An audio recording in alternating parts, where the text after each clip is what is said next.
కారం రంగు రుచి ఆచి కారం పొడి. So my research for the last 3 decades has been in the area of population and medical genetics. Some of our early work, particularly on the tribal populations of Andaman and Nicobar Islands, suggests that the Andamanis are the first modern human who have migrated out of Africa about 65,000 to 70,000 years ago. So this is one of the genetic studies showed that we all know the modern human arose in Africa, but which route they have migrated and who are the first modern human who have migrated out of Africa. But our work suggests that the Andamanis are the first modern human who have migrated out of Africa for the very first time. Subsequently, we have analyzed large number of populations and we established that in the present day Indian population, we all share some amount of genetic affinities, right? And we all know that one of the culture in India is marrying within the community. It could be in the caste or tribes and so on. So we try to understand what is the implications of population-specific marriage. Otherwise, we call that as endogamy. While doing that, we identified that there are about 1/3 of the Indian populations could be carrying the mutation, genetic mutation, a change in our DNA, which might cause population-specific recessive disease. Then we went back to some of the population where we identified there are population-specific mutation which is not found anywhere in the world, which is very unique to the population, which causes sometime very lethal kind of disease. The children doesn't survive beyond a few months, right? But in a given point of time, if we go to the population, everybody is healthy because the children with the disease is not surviving. But the parents are the carriers. When they pass on the mutation, the chromosome with the mutation, when the child receives one abnormal chromosome from father, one from the mother, that's where the disease happens. So now we are mapping that kind of genetic mutations, which is actually helpful in screening for that mutation in the population. Therefore, we can give appropriate counseling to the individuals belongs to those community where the mutations are prevalent. Hence, the mutation can be prevented in transmitting to the next generation. Therefore, the disease can be prevented. So, our recent research work is in that direction, helping the science to the society. Therefore, we can have healthy society in the future. So, I am really happy that the government of India has recognized my work. I am very thankful to the government for recognizing my work and giving me this very highest honor of Padma Shri. I also feel that this will actually stimulate some kind of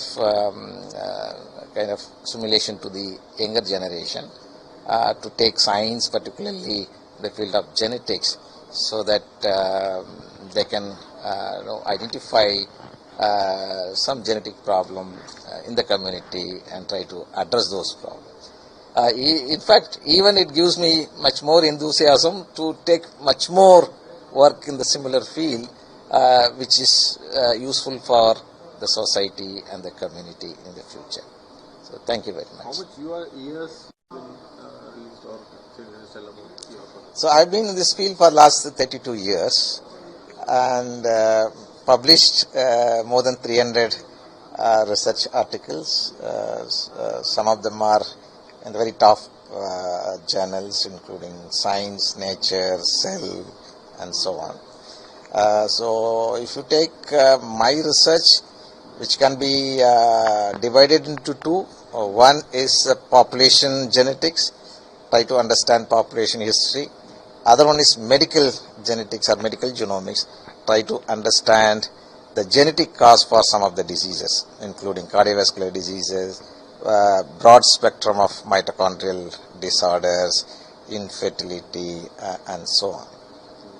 And Union government been giving you recognized your work you feel about, and particularly the unsung heroes like you being brought out by union government? I am really happy that government has recognized, and I am very grateful to the government of India for recognizing my work and giving me this award.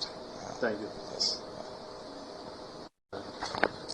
நான் ஹைதராபாத்தில் இருக்கிற centre for cellular and molecular biology என்கிற ஒரு ஆராய்ச்சி நிறுவனத்தில் சயின்டிஸ்டாக வந்து last 32 வருஷமாக இருக்கேன். என்னோட ஆராய்ச்சி பயணம் வந்து 2 விதத்தில் சொல்லலாம். ஒன்று வந்து எப்படி மனித இனம் இந்தியாவுக்குள் வந்தது, எப்படி ஸ்ப்ரெட் ஆச்சு, அது ஒன்று. இன்னொன்று மரபியல் நோய்க்கான மரபியல் மாற்றங்கள் நம்ம டிஎன்ஏல இருக்கு, அது எப்படி உருவாகிறது, அது எப்படி ப்ரிவென்ட் பண்ணலாம், அந்த மாதிரியான ஆராய்ச்சி ஒன்று. நான் பேசிக்காக ஃப்ரம் தமிழ்நாடு தான். செய்யூர் என்கிற ஒரு சிறிய கிராமத்திலிருந்து படிப்பு எல்லாம் பள்ளி படிப்பு எல்லாம் செய்யூரில், அதுக்கப்புறம் பல்கலைக்கழகம், கல்லூரி மற்றும் பல்கலைக்கழக படிப்பு எல்லாம் வந்து சென்னையில் கவர்மெண்ட் ஸ்கூல், செய்யூரில் கவர்மெண்ட் ஸ்கூல். அதுக்கப்புறம் பிஎஸ்சி, எம்எஸ்சி, எம்ஃபில், பிஹெச்டி எல்லாமே வந்து சென்னையில் விவேகானந்தா கல்லூரியில் பிஎஸ்சி படித்தேன். அதுக்கப்புறம் லயோலா கல்லூரியில் MSc, MPhil, PhD Madras university மரபியல் துறையில் வந்து எம்ஃபில், பிஹெச்டி முடித்தேன். அதுக்கப்புறம் ஹைதராபாத்துக்கு வந்து என்னுடைய வேலை கிடைச்சதுனால ஹைதராபாத்துக்கு போயிடுச்சு. அங்கேருந்து தான் இந்த 30 வருஷம் 32 வருஷமாக என்னோட ரிசர்ச் வந்து கண்டினியூ பண்ணிட்டு இருக்கேன். குறிப்பாக என்ன மாதிரி ரிசர்ச், அதாவது உங்களுடைய ரிசர்ச் வந்து வெளிநாட்டவரும் அதை வந்து உற்று நோக்கி அதுக்கு உங்களோட ரிசர்ச் பண்ணுற இதெல்லாம் பின்புலங்கள்லாம் பார்த்துருந்தோம். அதாவது டிசீஸ்கள் எப்படி உருவாகிறது, குறிப்பாக மரபணு மாற்றம் நடக்கும்போது எந்த மாதிரி டிசீஸ் இருக்குது, இல்லை உறவினர்கள் மூலியமா எப்படி டிசீஸ் கேரி அவுட் பண்ணுறது, இந்த மாதிரியான இதெல்லாம் நீங்கள் சொல்லியிருந்தீங்க. அதில் குறிப்பாக ஒரு சில வார்த்தைகள். இப்போ சயின்டிஃபிக் ரிசர்ச்னு எடுத்தோம்னா அது வந்து ஒரு குறிப்பிட்ட நாட்டுக்கு மட்டுமே வந்து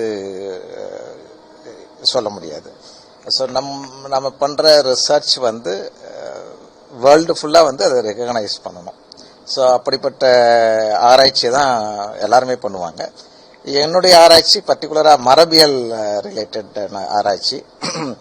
ஒன்று வந்து நீங்கள் சொன்ன மாதிரி மனித இனம் எப்படி தோன்றியது, எப்படி ஆப்பிரிக்காவிலிருந்து தோன்றி எப்படி பரவியது, அதை பற்றியான ஒரு ஆராய்ச்சி. ஸோ அந்த ஆராய்ச்சியில் தான் அந்தமான் மக்கள், அந்தமான் பழங்குடியினர்கள், அவங்க தான் முதல் ஆப்பிரிக்காவிலிருந்து இங்கே வந்த மக்கள் அப்படி என்று ஒரு ப்ரூவ் பண்ணோம். அதுக்கப்புறம் எப்படி மரபியல் மாற்றம் வந்து பல்வேறு நோய்களை உண்டாக்குகிறது என்பதை பற்றி படித்தோம். அதில் பர்டிகுலராக ஹார்ட் அட்டாக், இதய நோய்கள், அதற்கான மாற்றங்கள் சிலவற்றை கண்டுபிடித்தோம். மைட்டோகாண்ட்ரியல் டிசார்டர்னு சொல்லுவோம், நியூரோமஸ்குலர் டிசீஸ், அது வந்து குழந்தைகளை தான் மிகவும் பாதிக்கும். அப்புறம் குழந்தைகள் சர்வைவ் ஆக மாட்டாங்க. ஸோ அதற்கான மாற்றங்கள் அதையும் கண்டுபிடிச்சிருக்கோம். இப்படிப்பட்ட இரண்டையும் சேர்ந்து வருவதனால் எங்களுக்கு இன்னும் வந்து அதிகப்படியான ஆராய்ச்சியில் ஈடுபடக்கூடிய ஆப்பர்ச்சுனிட்டிஸ், மற்ற நாடுகளில் உள்ள தலை சிறந்த விஞ்ஞானிகளோட கொலாபரேட் பண்ணக்கூடிய வாய்ப்புகள் வந்தது. அதன் மூலியம் என்னுடைய ஆராய்ச்சியை மிகவும் விரிவுபடுத்தி அது எப்படி வந்து மக்களுக்கு யூஸ்ஃபுல்லாக இருக்கும் என்ற மாதிரியான ஒரு ஆஸ்பெக்டில் இப்போது பண்ணிட்டு இருக்கோம். நீங்க கேட்ட மாதிரி ஒவ்வொரு ஜாதி இல்லை பழங்குடியினர் அவங்களுக்குள்ளவே திருமணம் செய்வதனால் ஒவ்வொரு ஜாதிக்குள்ளேயே வரக்கூடிய நோய்கள் இருக்கிறது என்பதை கண்டுபிடித்தோம். அது கண்டுபிடித்து அதை எப்படி அடுத்த தலைமுறைக்கு போகாமல் தடுக்க முடியும் என்பதற்கான ஆராய்ச்சிகளில் இப்பொழுது ஈடுபட்டுள்ளோம். சார், இப்போ மத்திய அரசு உங்களுடைய சேவைகள், உங்களுடைய கண்டுபிடிப்புகளை அறிந்து அவர்கள் உங்களுக்கு உயரிய விருதான பத்மா அவார்டு கொடுக்கறதுக்கான அந்த லிஸ்ட்ல உங்களுடைய பேரும் இடம்பெற்றிருக்கு. இது குறித்து இது எனக்கு மிக மிக சந்தோஷத்தை கொடுக்கிறது. ஏனென்றால் என்னுடைய வேலை ஒரு 32 வருடமாக செய்து கொண்டிருக்கிற ஆராய்ச்சியில் அங்கீகாரம் செய்து மத்திய அரசு இந்த விருதை எனக்கு வழங்கியுள்ளதை குறித்து மிகவும் மகிழ்ச்சி அடைகிறேன். எனக்கு மட்டுமல்லாமல் அடுத்த தலைமுறை எங் ரிசர்ச்சர் ஸ்டூடெண்ட்ஸ் அவங்களுக்கும் இது மிகவும் பயனுள்ளதாக இருக்கும். ஏனென்றால் ஒருத்தர் நமக்கு முன்னோடியாக இருக்கக்கூடிய ஒருத்தர் இந்த ஆராய்ச்சியில் ஈடுபட்டு அதை மத்திய அரசு அங்கீகரித்து அவார்டு கொடுத்திருக்கு. அப்படி என்றால் இதற்கு இன்னும் நிறைய ஸ்கோப் இருக்கிறது என்று வருங்கால இளைய விஞ்ஞானிகள் மற்றும் மாணவர்கள் இதை எடுத்து இன்னும் அதிகமாக ஆராய்ச்சி செய்ய வாய்ப்பு உள்ளது. எனக்கும் கூட இன்னும் அதிகமாக செய்ய வேண்டும் என்ற உந்துதல் எனக்குள்ளேயும் வருகிறது. வர ஆண்டுகளில் என்னுடைய ஆராய்ச்சியை இன்னும் விரிவுபடுத்தி மக்களுக்காக நிறைய பணிபுரிய வேண்டும் என்ற ஆர்வமும் உள்ளது. தேங்க்யூ. நன்றி சார். வாழ்த்துக்கள். தேங்க்யூ.